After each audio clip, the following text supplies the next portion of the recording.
আমার কথা শোনার জন্য আপনাদেরকে স্বাগতম। বন্ধুরা, আপনারা জানেন আজ তারেক রহমানের এক ঐতিহাসিক বিজয়। তারেক রহমানের আজ দেশে প্রত্যাবর্তন হয়েছে। 2008 সালে অর্থাৎ 17 বছর আগে তারেক রহমানকে এই দেশ ছেড়ে চলে যেতে বাধ্য হতে হয়েছিল। আজ তারেক রহমান দেশে ফিরে এসেছে।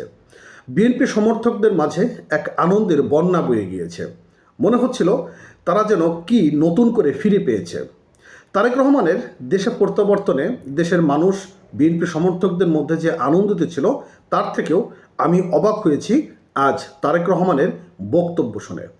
চমৎকার বক্তব্য দিয়েছেন। বিগত দিনের তারেক রহমান এবং এখনকার তারেক রহমান অনেক পার্থক্য আজকের বক্তব্যের মধ্যে আমরা লক্ষ্য করলাম। আমরা দল বল যাই করে না কেন, তারেক রহমান আজকে যে কথাগুলো বলেছে সেটি হৃদয় ছুঁয়ে যাওয়ার মতোই কথা তিনি বলেছেন।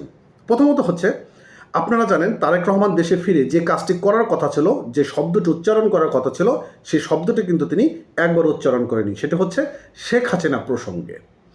শেখ হাসিনাকে নিয়ে তিনি কোনো ধরনের গীবতও তিনি গাননি, কিন্তু তিনি তার বক্তব্যে একটি কথা বলেছেন যে আমরা বিগত দিনে নিপীড়িত ছিলাম। বাট তিনি বলেননি শেখ হাসিনা দোসর, শেখ হাসিনা অমুক, শেখ হাসিনা তমুক, যেটি আমরা আওয়ামী লীগ সরকারের সময় শেখ হাসিনা এবং শেখ হাসিনার যে সকল মন্ত্রী এবং এমপি যারা ছিলেন তাদের মুখে যে শব্দগুলো আমরা প্রতিনিয়ত শুনেছি, সেই শব্দগুলো আমরা তারেক রহমানের মুখে শুনিনি। তারেক রহমানের এই জায়গাটাতে যদি আওয়ামী লীগের কোনো নেতা থাকতো, তার বক্তব্য শুধুমাত্র থাকতো তার বিরোধী দল, অর্থাৎ তারা যে নিপীড়িত হয়েছে সেই দলের সম্পর্কে কিন্তু তারা সবসময় বলেই যেত।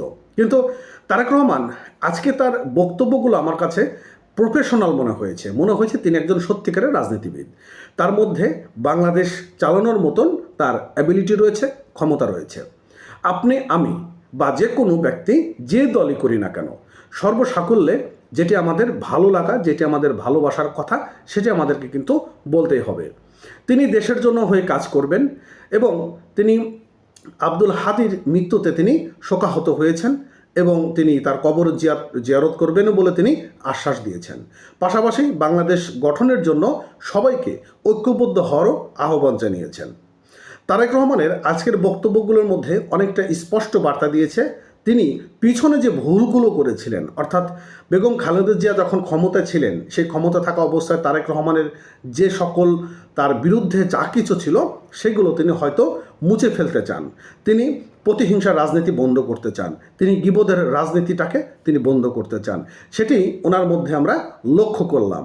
তিনি তার বক্তব্যের মধ্যে আমরা কোনো ধরনের খেয়াল করিনি শেখ হাসিনা প্রসঙ্গে, আওয়ামী লীগ প্রসঙ্গে যে সকল বক্তব্য তার দেওয়ার কথা ছিল সে সকল বক্তব্য কিন্তু তিনি একটিবারের জন্য দেয়নি। তিনি বলেছেন আমরা সামনের দিনে কিভাবে এগিয়ে যেতে পারবো, বাংলাদেশকে কিভাবে সামনের দিনে অগ্রসর করতে পারবো।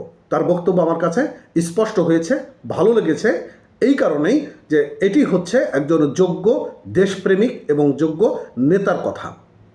আপনাদের কাছে ওনার বক্তব্যগুলো কেমন লেগেছে বা আপনার কাছে কেমন যুক্তির খণ্ড মনে হয়েছে তা অবশ্যই কমেন্ট করে জানিয়ে দেবেন। আর আমাদের এই ধরনের রাজনৈতিক বিশ্লেষণগুলো শুনতে অবশ্যই চ্যানেলটি সাবস্ক্রাইব করে রাখবেন এবং পেজটি ফলো করে রাখবেন আর ভিডিওটি সর্বোচ্চ শেয়ার করার চেষ্টা করবেন। ধন্যবাদ এতক্ষণ সঙ্গে থাকার জন্য।